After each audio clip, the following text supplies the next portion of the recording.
Good morning, students. Today we are going to discuss about 8th Standard Social Science History Unit 1 Educational Development in India. That is the heading of this lesson. In that we discussed some topics in last class.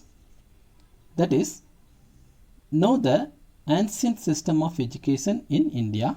Second one, understand the development of education in medieval and modern India. So these and all we discussed in last class. Now we are going to discuss about education in the British rule. Education in the British rule in India. History of education in British rule can be divided into 4 periods. How many periods? 4 periods. One is from the early days of British rule up to 1813. Second one, period from 1813 to 1853. Third one, period from 1854 to 1920. And fourth period from 1921 to 1947. So that was the 4 periods of education during the time of British rule. During its early days, the East India Company followed a policy of interference and non-interference towards education, as this sector did not form a part of its program. The 2 policies were followed. One is interference and non-interference in the educational policy.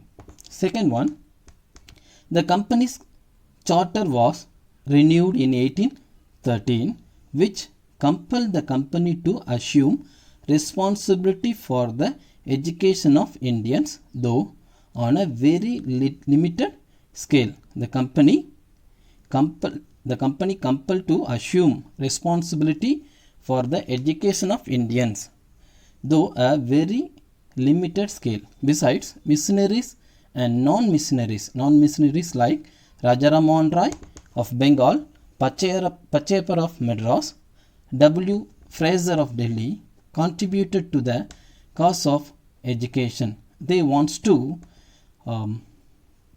develop the education through the various ways. Next, the second period was also marked by great educational controversies concerning in the issues of educational policy, medium of instruction and the method of spreading education. First, there were the Orientalists who supported the prevention of Oriental learning and the use of Sanskrit and Persian as the media of instruction. The Orientalist, the people, they wants to utilize Sanskrit and Persian language in the education. Next, they were opposed by the Anglicanists who advocated demonstration. Demonstration means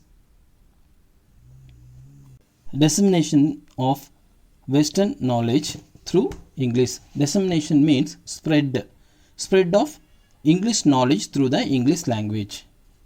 A third section believed in the use of Indian languages as the media of instruction.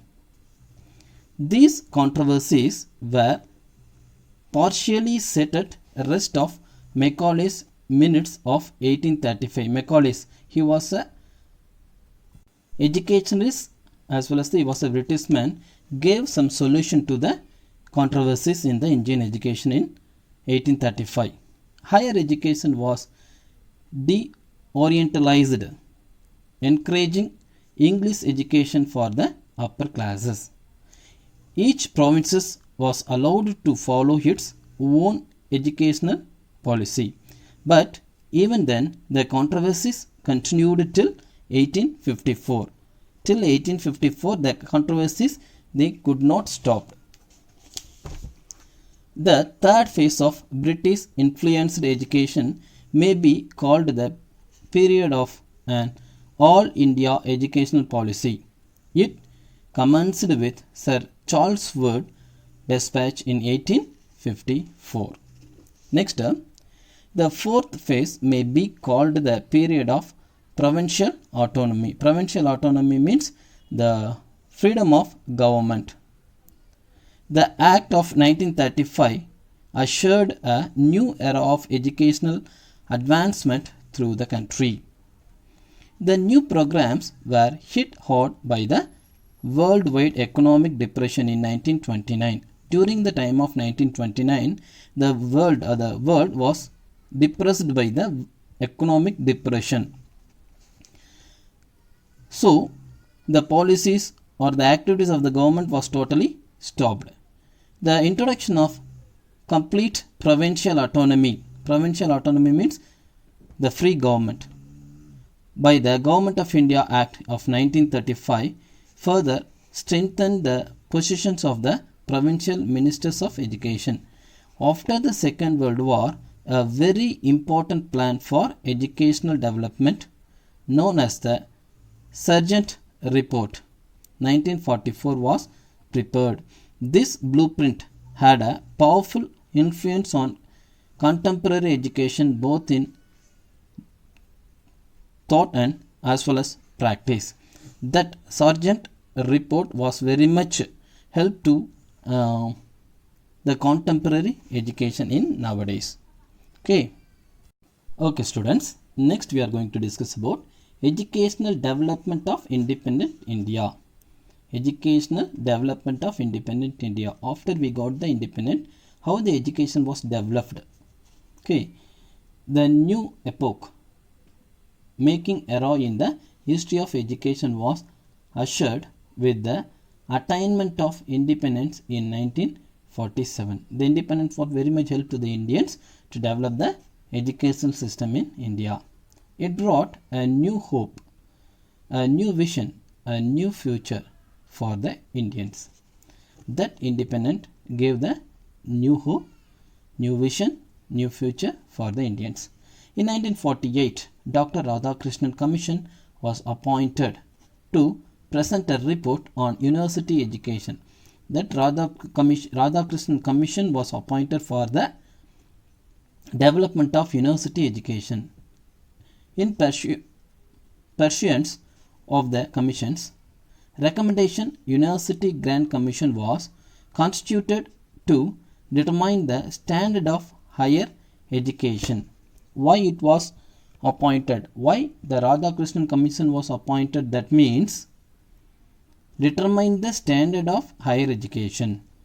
One of the most important events that have taken place in the field of secondary education was the appointment of Secondary Education Commission in 1952 to 53.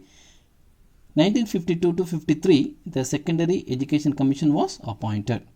It suggests new orientational patterns, improvement in quality of textbooks, curriculums and method of teaching.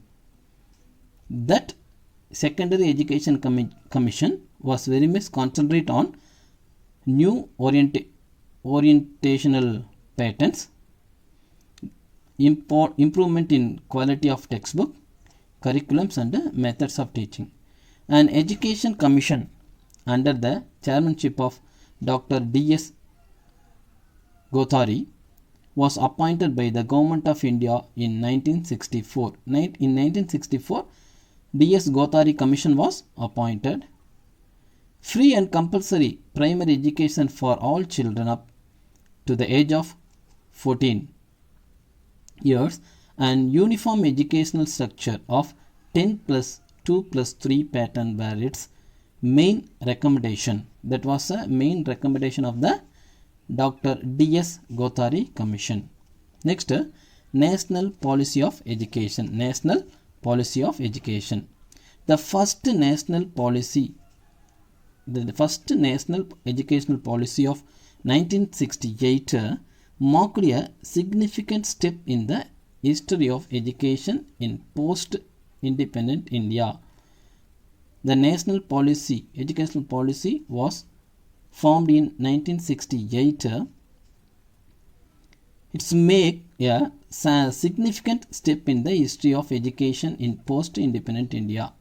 It aimed to promote national progress It aimed to promote national progress, a sense of common citizenship and culture, and to strengthen national integration. That was the main motive of the National Education Policy of 1968.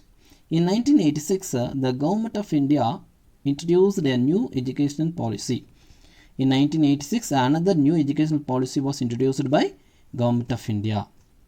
The aim of new educational policy was to transfer a static society into a vibrant one with a commitment to development and change. It emphasized on equal opportunities for marginalized section on the country and the removal of disparity through scholarships, adult education and open universities, especially for rural India. Next, the new education policy called for a child-centered approach in primary education and launched Operations Blackboard to improve primary schools nationwide. They introduced blackboard system in the primary schools, and also it cleared some disparities in the depressed and low people. The new education policy was reversed again in 1992. It envisaged the formulation of a national curriculum framework emphasized on in-service education, improvement of facilities and streamlining of the evaluation system at the secondary stage. So that was a main aim of the new education policy in 1992. Okay students, next topic is Sarva Shiksha Abhiyan SSA and Rashtriya Madhyamik Shiksha Abhiyan or MSA. Now we are going to discuss about this topic. The Sarva Shiksha Abhiyan SSA is the Government of India's flagship program. That is a very, very important program that was launched in 2000 and 2001 to achieve universal elementary education UEE. That was the main aim, to achieve the universal elementary education. SSA is now the primary vehicle for implementing the provisions of the Right of Children to Free and Compulsory Education Act 2009 RTE. That SSA is a primary vehicle to implementing the provisions of the Right of Children to Free and Compulsory Education Act 2009. That was a rights of the children, compulsory and free education. Right to Education RTE provides for free and compulsory education to all the children from the age of 6 to 14 years. 6 to 14 years, that age children, they must learn and they must educated by the government. The SSA initiates a variety of innovations and activities related to schools. A new system was introduced by the SSA. Some important activities included providing the midday meals. That is a very, very important one. The SSA provide to the children. What was that? Midday meals and stipends for the students, and setting up of school management committee and provisions of teaching and learning materials for classrooms. So these are the things provided by SSA to the schools. Rashtriya Madhyamik Shiksha Abhiyan or MSA is a centrally sponsored scheme for universalization of access and improvement of quality education at the secondary stage, which was implemented during 11th 5-year plan period. So that Rashtriya Madhyamik Shiksha Abhiyan was introduced during the time of 11th 5-year plan period. The goal, the aim of RMSA is to make secondary education qualitative, available, accessible and affordable to all young students in the age group 15 to 16 years. That was the main aim. What was that? First one, qualitative. The education should be qualitative and available, accessible, and last one is affordable to all young students in the age group of 15 to 16 years. Next, science lab, laboratories, in-service training for teachers, computer aid, education, co-curricular activities and teaching learning aids are provided by the government of India through RMSA schemes at the school level. So these were the important things provided by RMSA to the school level. The Union Budget 2018-19 proposed to give school education holistically without segmentation from preschool to class 12th. That main aim was equal importance to equal students. There were no disparities. Next one, Samagra Shiksha, and to be prepared with the broad goal of improving school effectiveness measured in terms of equal opportunities and equable learning outcomes. It subsumes the schemes SSA and RMSA. In 2017, a committee was constituted by the Ministry of Human Resources Development to draft the National Education Policy. This committee submitted its report in 2019.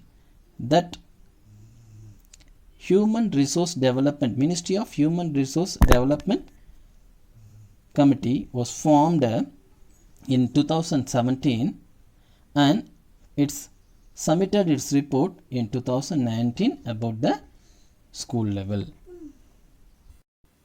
Okay students, next topic is educational development in Tamil Nadu. Educational development in Tamil Nadu. How the educational system was developed by the government in Tamil Nadu. Okay, next one. The pattern of education in Tamil Nadu was not merely reading and understanding of books but listening to learn persons. The Tirukural stresses the need for education and warns the dangers of illiteracy. Tirukural clearly explains the need for education and warns the dangers of illiteracy. In ancient time, the school was called Palli and the teachers was a Kanakayar. The school was called Palli and the teacher was a Kanakayar. Next, a significant development took place in the field of education during the Pallava period. The Pallavas gave more importance to the education and they developed the education. Next, Kadiga was an educational institution. Kadiga was an educational institution. The Pallava kings supported those educational institutions through endowment. They gave more support to the educational institution. The Vaishnavas and Siva Mats provided boarding and lodging facilities to all students and teachers. That was very much supported to the teachers and students to stay in the particular place. Huan Swang gives a graphic picture about Kanchi Buddhist Center, and Kanchi was considered as the main center of learning. Kanchi Buddhist Center was considered as the main center of learning. The Chola period was the most brilliant and creative period in the Tamil literature. Tamil education enjoyed a greater connection with religion and temples. The education that was enjoyed a great connection with the religion and temple. Free education was given to the people. Free education was given to the people. The curriculum and syllabi had the theoretical background. That was fully practical. practical type of education was provided. From the inscription, that means the letters erected on stones, that was written on the letters written on stones, that was inscription of that period. We can now gain knowledge about the qualification of teachers. We can gain the knowledge from the inscription about qualification of teachers, method of teaching, salary of teachers, food provided to the students, and the land given to the schools, etc. So these were the informations we can collect from the inscriptions. Rajaraja Chaturvedi Mangalam was the famous seat of a Vedic college. It was a very famous Vedic college. Ennayiram in former South Arcot district. At Thirubuvanai in Pondicherry, Vedic college flourished. That was very famous. The Tiruvedikalai inscription mention a library.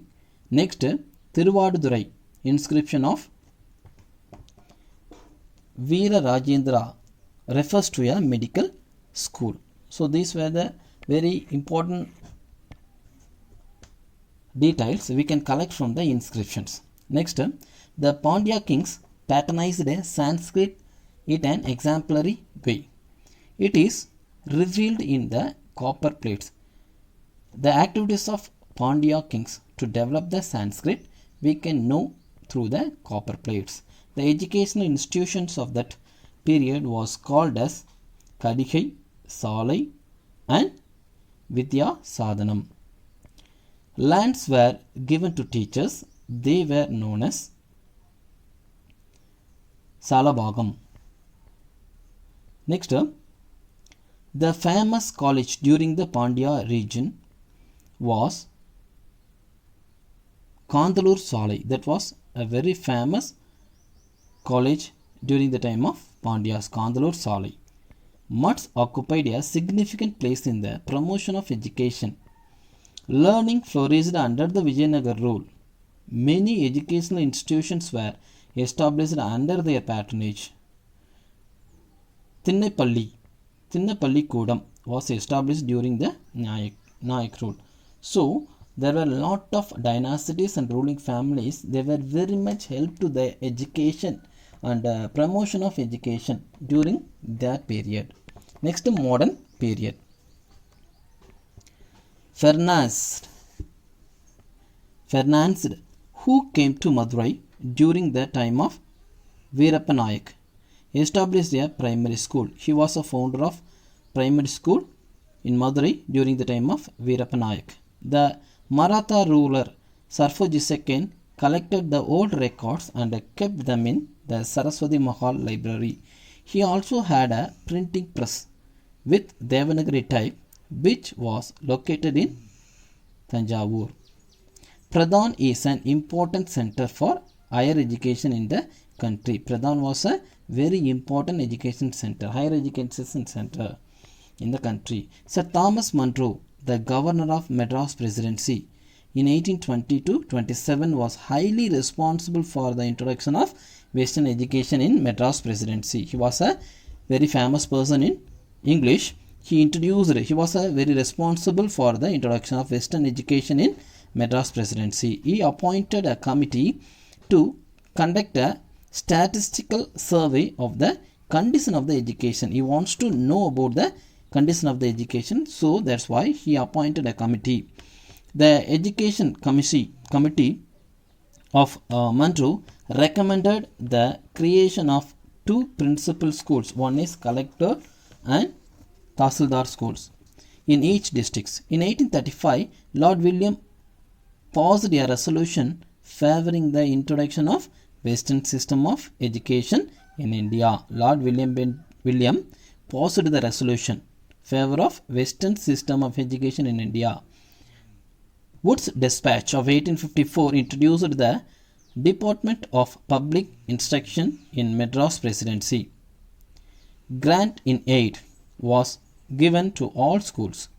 The Madras University was founded in 1857. It was the first university in Tamil Nadu under the British rule.